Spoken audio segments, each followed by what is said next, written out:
Hello and welcome to Nurses Law, and in this video we are going to see an important provision of IPC, and that is section 378. Well, section 378 defines the offense of theft.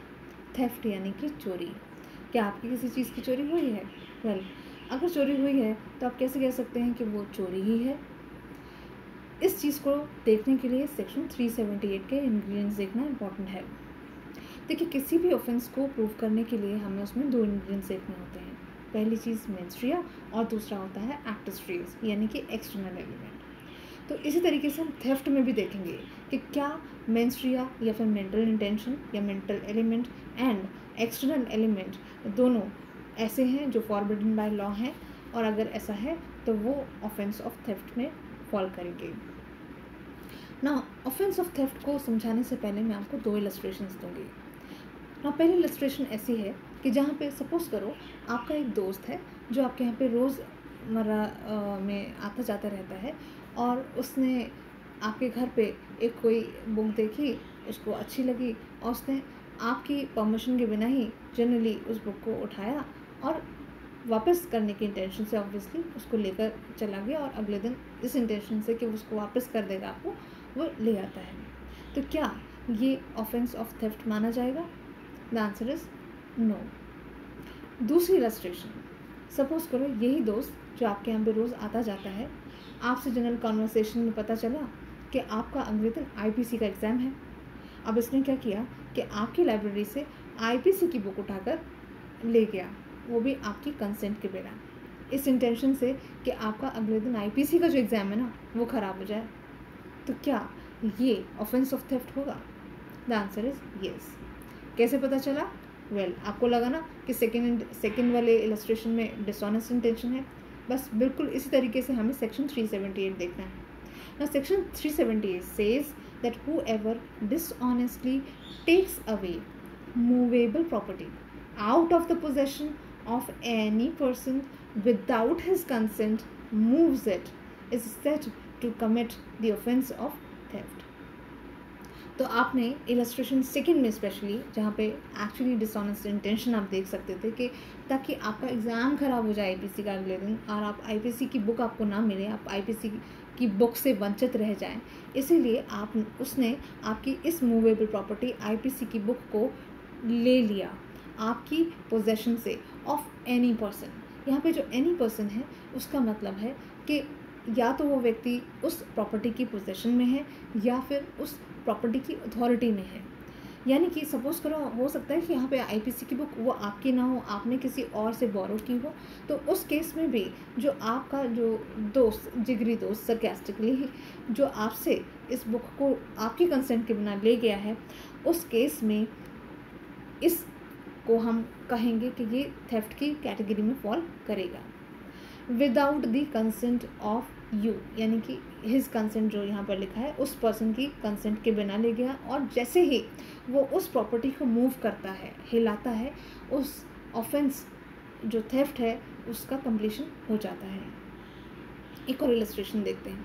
For example, आपके यहाँ पे एक made आती है, और suppose करो उसने देखा कि आपके यहाँ पर एक सोने की रिंग पड़ी हुई है आपकी ड्रेसिंग टेबल के ऊपर, और उसने वो सोने की रिंग उठाई, और पीछे से आपने जब आवाज़ दी तो वो डर गई, और उसने सोचा कि अभी अगर मैंने ड्रेसिंग टेबल पे से ये रिंग उठाई तो पता चल जाएगा।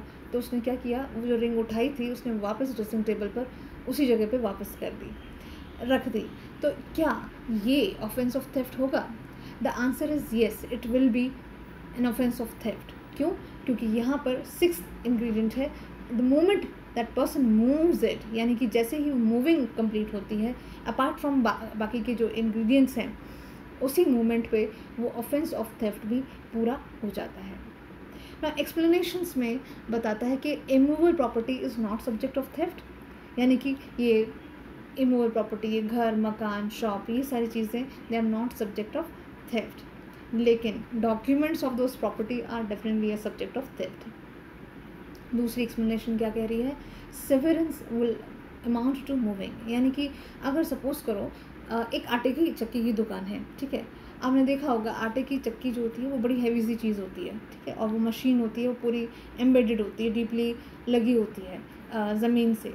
तो जनरली उसको हिलाना इज़ नॉट ईजी, उसको मूव करना आसान नहीं है।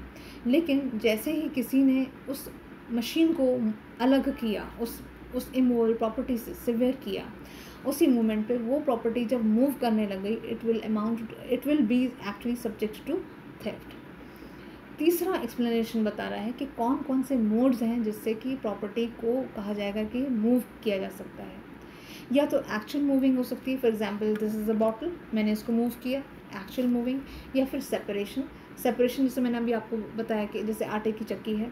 या फिर फॉर एग्जांपल एक सीलिंग फैन है जो आपके रूम में लगा हुआ है, और जैसे ही किसी पर्सन ने उस फ़ैन को उस सीलिंग से अलग किया, सेपरेट किया, या फिर कोई ऑब्स्टेकल रिमूव किया, और जैसे ही उसको मूव करने के लायक बना लिया, इट विल अमाउंट और it will be subject to the offence of theft. Fourth explanation कह रहा है causing animal to move in consequence of motion moved by that animal. अब सपोज करो किसी आपके एक नेबर है और नेबर के पास एक पेट डॉग है, और आपने देखा उस पेट डॉग ने तो बड़ा अच्छा सा एक चेन पहनी हुई है, तो क्यों ना उस अगर डॉग से मैं वो चेन हासिल कर लूँ तो वो तो सब्जेक्ट टू थेफ्ट भी नहीं होगी। तो इसी चीज़ को क्लैरिफाई करने के लिए एक्सप्लेनेशन 4 बोलता है कि जैसे ही आपने किसी के एनिमल को मूव किया और उस कॉन्सिक्वेंस के द्वारा, यानी कि एज अ रिज़ल्ट वो एनिमल मूव करता है, और जिसकी वजह से उसके एनिमल के मूव करने से आपको वो चीज़ मिल जाती है, आप उस चीज़ को प्राप्त कर लेते हैं, obviously without the consent of the owner of the animal, तो उस केस में भी it will be subject to theft. Fifth explanation कह रहा है कि कंसेंट, कह रहा है कि यहाँ पे जो हम कंसेंट की बात कर रहे थे कि without the consent of that person, अगर किसी ने किसी से कोई प्रॉपर्टी, मूवेबल प्रॉपर्टी ली है और उसकी कंसेंट के बिना ली है, तो यहाँ पे कह रहा है कि ये कंसेंट हम जो बोल रहे हैं वो डायरेक्ट कंसेंट भी हो सकती है, या यानी कि एक्सप्रेस भी हो सकती है, या फिर इम्प्लाइड भी हो सकती है। हम दोनों ही कंसेंट्स की यहाँ पे बात कर रहे हैं। आते हैं केस लॉज के ऊपर। केस लॉ बताता है, फॉर एग्जांपल एक के.एन. मेहरा का केस था, जो कि जहाँ पे एक पायलट एक ट्रेनिंग प्रोसीजर में था, और जो प्लेन चलाने के, और एक पर्टिकुलर डे पर उसको रिस्ट्रिक्शंस थी, मे बी हॉलीडे था या किसी भी वजह से उसके ऊपर अथॉरिटीज़ की रिस्ट्रिक्शंस थी कि वो उस प्लेन को उस दिन के लिए नहीं चला सकता। लेकिन उसके बाद भी, उन रिस्ट्रिक्शंस के बाद भी, उसने अथॉरिटीज़ से कोई बिना परमिशन लिए या कोई सैंक्शन लिए उसने उस प्लेन को उड़ाया, और उस प्लेन को उड़ाने के बाद कुछ डिस्टेंस तक, और वापस उस प्लेन को उसी जगह पर खड़ा कर दिया जहाँ पे पहले वो प्लेन खड़ा हुआ था। अब यहाँ पे सवाल उठा कि क्योंकि इस पर्सन ने, इस पायलट ने, जो कि प्लेन को वापस उसी जगह पे ले आया, तो क्या ये प्लेन का थेफ्ट माना जाएगा या नहीं माना जाएगा? द आंसर वॉज, और it was held that it will amount to theft. क्यों?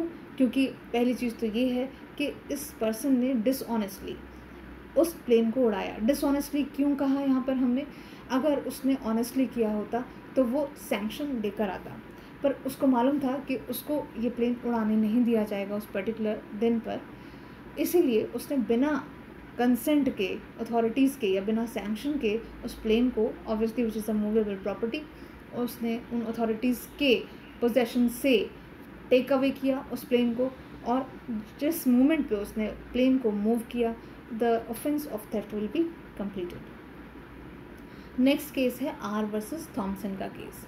ना आर वर्सेस थॉमसन में क्या हुआ दैट कि एक ओल्ड लेडी थी, और जो कि एक जैसे टिकट्स लेते हैं ट्रेन्स के लिए या बसेस के लिए, वो एक क्यू में लगी हुई थी। अब कुछ देर के लिए उसके पैर में कोई प्रॉब्लम आई, एक या 2 सेकेंड के लिए, और उसने क्या किया, वो जो टिकट उसके हाथ में थी, उसने पास में खड़े हुए एक पर्सन को थोड़ी देर के लिए पकड़ा दी कि 1 मिनट ज़रा पकड़ना, जैसे आप कहते हैं 1 मिनट ज़रा पकड़ना। जितने में उसने ये टिकट पकड़ाई, वो पर्सन उस टिकट को लेकर भाग गया। अब यहाँ पे सवाल उठा कि क्या जो पर्सन या एक्यूज जहाँ पर जो था, वो लेकर जो टिकट को लेकर भागा है, क्या वो ऑफेंस ऑफ थेफ्ट में आएगा या नहीं आएगा? अब यहाँ पे हेल्ड किया गया that this will constitute the offence of theft. कुछ लोगों को यहाँ पर डाउट होगा कि ये ऑफेंस ऑफ थेफ्ट क्यों है, क्योंकि यहाँ तो उस लेडी ने अपनी टिकट उस पर्सन को पकड़ा दी थी, तो यहाँ पर मैं आपको क्लैरिफाई कर दूँ कि जो टिकट दूसरे पर्सन को पकड़ाई गई थी वो फॉर द मोमेंट थी, फॉर अ फ्यू एंड उसका एक सिर्फ इतना सा पर्पज़ था कि उसको वापस लेनी थी, सिर्फ पकड़ाने के लिए थी, ना कि उस टिकट की केयर करने के लिए थी। तो इसीलिए इस केस में ये हेल्ड किया गया that this will amount to theft, because इस तरीके से जो पर्सन उस लेडी से टिकट ले गया, it will amount to taking away of that ticket out of the possession of that lady without the consent of that lady. इसके अलावा एक और इलस्ट्रेशन है। फॉर एग्जांपल, एक पर्सन है जिसने अपने सर्वेंट को एक गोल्ड प्लेटेड एक कोई सपोज करो प्लेट दी है और कहा कि देखो इसको संभाल के रखना, ड्रॉर में रख देना, ठीक है। अब यहाँ पे ये सर्वेंट इसको ड्रॉर में ना रख के कहाँ पे क्या करता है, उसको गोल्ड प्लेटेड प्लेट को लेकर भाग जाता है। तो क्या ये ऑफेंस ऑफ थेफ्ट होगा बाय द सर्वेंट और not? The answer is yes, it will constitute the offence of theft. एक और इलस्ट्रेशन लेते हैं। अब इसी इलस्ट्रेशन में सपोज करो इस पर्सन ने एक सर्वेंट को एक गोल्ड प्लेटेड प्लेट दी और ये कहा कि देखो तुम इस गोल्ड प्लेटेड प्लेट को रखना, मैं कुछ 5 दिन के लिए कहीं घूमने जा रहा हूँ और 5 दिन बाद तुमसे ये प्लेट ले जाऊँगा।